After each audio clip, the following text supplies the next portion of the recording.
ვისაუბრებთ ევგენი მიქელაძის სახელობის ცენტრალური სამუსიკო სასწავლებლის ყოველწლიური საანგარიშო კონცერტისა და სასწავლებლის სიახლეების შესახებ. თემაზე საზაუბროთ კი შემოგვიერთდნენ ქაუტონი მარინა ლობჟაინიძე, ევგენი მიქელაძის სახელობის ცენტრალური სამუსიკო სასწავლებლის პედაგოგი, საზოგადოებათა ურთიერთობის სამსახურის ხელმძღვანელი და თინათინ ვადაჭკორია, ქაუტონი თინათინ გახლავთ ევგენი მიქელაძის სახელობის ცენტრალური სამუსიკო სასწავლებლის სასწავლო ნაწილის გამგე პედაგოგი. ილამშვიდობის მადლობას მოგესალმებით.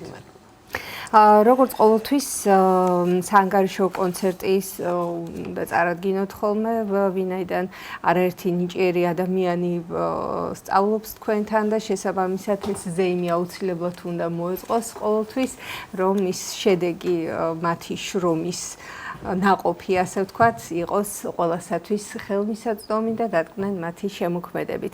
რაც შეეხება, მოდით უშუალოდ საანგარიშო კონცერტით დავიწყოთ, თუ როგორ ხდება მზადება და რა იქნება წარმოდგენილი. პირველ რიგში ორიოდე სიტყვით თვითონ მიქელაძის სახელობის ცენტრალურ სამუსიკო სასწავლებელზე მინდა ვთქვა, რომ ეს არის ერთ-ერთი უძველესი ტრადიციების მქონე დაწესებულება, რომელსაც ძალიან დიდი ისტორია აქვს. გამომდინარე იქიდან ჯერ ხანძლებიდან და მერე იმ ღვაწლოსილი მუსიკოსებისგან, რომლებიც აქ მუშაობდნენ და რომლებიც აღზარდეს არაერთი წარმატებული თაობა. ეს ერთი. მეორე, თვითონ ჩვენი სასწავლებელი არის ძალიან მრავალპროფილური, გამომდინარე თვითონ სახელწოდებიდან აქ ახალგაზრდა თაობას თავაზობენ აბსოლუტურად ყველა ინტერესის გათვალისწინებით აერჩიონ ის მიმართულება, რაც მათ მოწონთ, აინტერესებთ, ან თქვათ, სწავლების დროს შეიძლება რაღაცა სხვა ინტერესი გაუჩნდეს და გადავიდეს მეორე ფაკულტეტზე, ხო? შეიძლება ნებისმიერ ეს კი ბატონო, იმიტომ რომ აქ არის ყველა ინსტრუმენტი წარმოდგენილი, კლასიკურს გულისხმობ. გარდა ამისა არის გუნდები, როგორც ხალხური, ისე კლასიკური, არის საესტრადო და ჯაზის განყოფილება და განსაკუთრებით მინდა კიდე ხაზი გაუსვა, ეს არც ერთ მუსიკალურ დაწესებულებას მე ვიძახი სკოლის პერიოდის კონსერვატორიამდე არ აქვს ესეთი, ისე ვთქვათ, ფუფუნება. ეს ნოდარადღულადეს ინიციატივა იყო, რომ როგორც წესი ვოკალურ ფაკულტეტზე უკვე რაღაც გარკვეული ასაკის მერე იღებენ ბავშვებს, იმიტომ რომ როცა ჩამოყალიბებულია ხმა, სადღაც თინეიჯერული ასაკის მერე. აი ჩვენთან არის უკვე 5-6 წლიდან სწორედ მიდის ბავშვების, ანუ ხმის დამუშავება, გაფრთხილება და ასე შემდეგ და მერე უკვე წარმართვა რომელი ხმისკენ თქვათ წავა უკვე ორგანიზმის განვითარება და ასე შემდეგ. ეს აუცილებლად არის აღსანიშნავი. უბრალოდ აი რამოდენიმე მეშინია ვინმე არ გამორჩეს ქაუტონი თინათინი დამეთანხმება.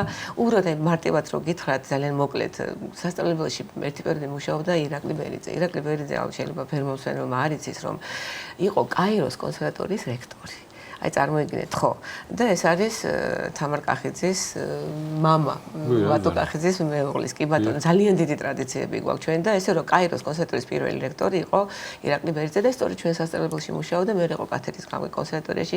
გარდა ამისა, ამას წინათ აღინიშნა მერი დავითაშვილის იუბილე, ხო? ნუ ეს საოცარი თქვენთან ვიყავით ხანდაშევ სტუმრად მის შესახებ ისაუბრეთ, აი მერი დავითაშვილი სასწავლიდა ჩვენთან და რამდენი პიანისტი ხო ძალიან რთული, უბრალოდ აი ეს მინდოდა ძალიან, ხო, იგი ოთარ მიშვილის ხოთიშვილის გიტარას ასწავლიდა და ასე შემდეგ და ეს ერთი და მეორე ერთი დღევანდელ დღეს, როდესაც ძალიან დიდი დატვირთვა, შემოტევა პირდაპირ თქვა ციფრული სამყაროსი და როდესაც ძალიან იკლებს, იცით აი ეს ემოცია, ლოგიკა, საკუთარი თავის გამოხატვის საშუალება. მუსიკა არის ალბათ ერთ-ერთი ყველაზე უფრო დიდი აუცილებლობაც, ფუფუნებაც და თვითგამოხატვის ძალიან დიდი საშუალება და სწორედ ამას აძლევს ჩვენი სასწავლებელი კონცერტზე გადავიდეთ. დიახ, რაც შეეხება ნაკადს, ესეც ძალიან საინტერესო არის, იმიტომ რომ აღნიშნეთ ახლას რომ ნამდვილად არის ეს ციფრული სამყარო შემოჭრილი ჩვენში ძალიან მეტად, მით უმეტეს ახალგაზრდა თაობაში.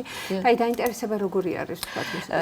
იცით რა არის საინტერესო პატარა მაგალითს გეტყვით, ადრე კომუნისტების დროს ხო ძალიან ის იყო მუსიკალური სკოლები იყო ყოველთვის ყველგან, აბონემენტო კონცერტებიც იყო და იყო მუსიკალური სტუდიები. ეხლა ეს რაოდენობა ცოტა შემცირდა, მაგრამ აი ჩვენ რასაც ვაკვირდებით რა ხდება, ძალიან ხშირად ბავშვები რო ამთავრებენ, თქო 7 წლets. გადის პერიოდი, მე ხდებიან სტუდენტები ამა თუ უნივერსიტეტების და მოდიან რამდენიმე წლის მერე და აგრძელებენ, იმიტომ რომ ამბობენ, აი ჩვენ ხვდებით, რომ ეს გვინდა და ეს გვჭირდება და ეს გვაკლია. ძალიან ბევრი არის ბავშვები, რომლებიც თქვა იგივე ვოკალურზე, ან გუნდზე, ან ჯაზზე, თუნდაც კლასიკაზე შემოდიან და პარალელურად სწავლობენ უნივერსიტეტებში, იმიტომ რომ ეს ძალიან დიდ, როგორ გითხრათ, ძალიან ზრდის პიროვნულად. უბრალოდ გამოკლები არსებობს, რომ დაუშვათ ხა ცოტა ისეთ გადასვლა, მაგრამ აი ნობელის პრემიის ლაურეატების უმეტესობას აქ მუსიკალური განათლება, იმიტომ რომ საოცრად მოქმედებს ტვინის განვითარება და ინტელექტს. ნობელი რატო ვერ ავიღე მე? მუსიკალური განათლება არ მაქვს. ხო, ეს ერთი და რაც თავარია თვითონ ეს რაც შეეხება სანგარიშო კონცერტს, ბუნებრივია ერთია, როდესაც მასწავლებელი და მოსწავლე ჯერ თვითონ ეს ურთიერთობა საოცარი, ხო, აბსოლუტურად განსხვავებული ურთიერთობა და ეს შედეგი მე ზეიმი, ეს არის პირველ რიგში ზეიმი, როდესაც შენ თავს გამოხატავ იმ ნაწარმოებში თითქოს შეუცვლელ ტექსტში, რომელიც არ იცვლება, მაგრამ აი იმ ტექსტში ნოტებს შორის პოულობ აი იმას შენს პედაგოგთან ერთად და გამოხატავ იმას, რაც მარტო შენ გაქვს და რაც თორმეტად ნიჭიერი ხარ, მით რომ მეტია სწორედ ეს გამოხატვის საშუალება და ერთ-ერთი ესეთი კონცერტი იყო სწორედ დიდარბაში, კონსერვატორიაში 12-ში და გეპატიჟებით 8 ივნის კონსერვატორიის მცირე დარბაზში. 8-ში და რა იყო 12-ში და როგორ გამოხატეს მათი უნიკალური ნიჭი. სანამ აი მაგას მე უბრალოდ მინდა გითხრათ, რომ ჩვენ სასწავლებელში არის ორი მიმართულებით სწავლა. ერთი არის საბიუჯეტო, ანუ უფასო სწავლება.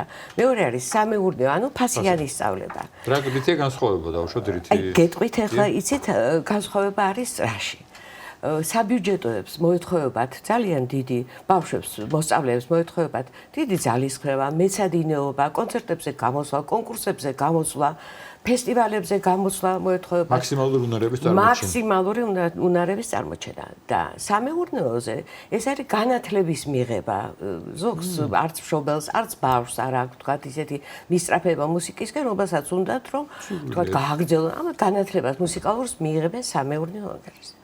ჩვენ გვაქვს 6 განყოფილება. ეს არის საფორტეპიანო, ჩასაბერი, სიმებიანი, ვოკალური, საგუნდო, სადირიჟორო და თეორიულიც, რომ იცოდეთ, ნამდვილად ასეა. და აქ მოვაწეობენ წამყვანი პედაგოგები კონსერვატორიის ჩვენთანაც. ეხლა მინდა ვთქვა აგრეთვე ვისარგებლო ამ შემთხვევით და აი უკვე საბუთების მიღება არის დაწყებული და 1 ივნისიდან შევა ძალაში მისაღები გამოცდები.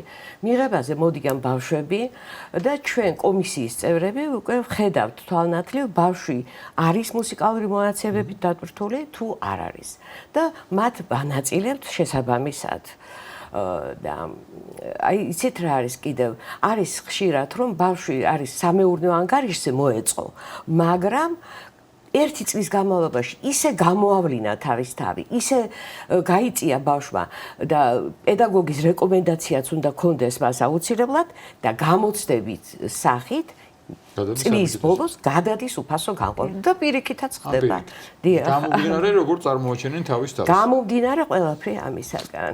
და ძალიან საინტერესოა თვითონ გამოცდების ფორმატი. იქ რამდენიმე ისეთი ის არის, აი რამდენიმე საკითხით და მონაცემით ხდება ბავშვის გამოცდა. იმიტომ რომ შეიძლება თქვათ რითმი, თქვათ რაღაც მოიკოჭდეს იმ მომენტში, სმენა, ინტონაცია, მახსოვრობა, წარმოსახვის უნარი და ასე შემდეგ. იმიტომ რომ ეს კომპლექსური ცნება პრინციპში და თუ ყველანაირად დიახ. ძალიან ვრცელია თემა, ბევრი რამეზე შეიძლება გამოხილება, მაგრამ ისე არ მინდა დავასრულოთ საუბარი, ფაქტობრივად სრულდება ჩვენი ეთერი, რომ რეაბილიტაცია ჩაუტარდა როგორც ის თქვენს შენობას და ამაზეც თქვათ, ეს ძალიან მნიშვნელოვანი საკითხია. დიახ, ძალიან დიდი რეაბილიტაცია იყო ძველი შენობა, ძალიან ძველი.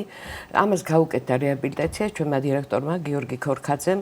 მოახერხა ეს ყველაფერი სამინისტროს დახმარებით, რა თქმა უნდა, და ის არაჩვეულებრივი შენობაც გვაქვს, არაჩვეულებრივი რემონტი შეგით, უკან ბაღი, კიდევ დარბაზი მეორე, ისე რომ მობრძანით. ანგელოზები, დარბაზი, ბაღი, ციყვებით, ხოხბებით და ტაკბებით და ზამბახებით და იასამებით, იმიტომ რომ ის ჩვენთან მოდის ხდება 64-ში წელიწადის 4-ვე დროს, იმიტომ რომ ყოველთვის ლამაზია და თან საოცრებად ამ ბაღში ზიხარ და ყველა ფანჯრიდან ისმის ეს ჯადოსნური ხმები და ძალიან მეგობრული კოლექტივი გვაქვს, აი არაჩვეულებრივი ადამიანი დგას ამ ყველაფრის სათავეში, რომელიც ყველას უწყობს ხელს ყველანაირად და ნამდვილად ვამაყობთ ჩვენი ტრადიციები და იმ აწყოთი რაც ახლა ჩვენ გვაქვს და გეპატიჟებით ისე რომ მობრძანდით, მოიყვანეთ თქვენი შვილები, ვასწავლით მუსიკას, დავაკვალიანებთ, გზას მივცემთ და შეგებელის პრემიაზეც ვსადოთ.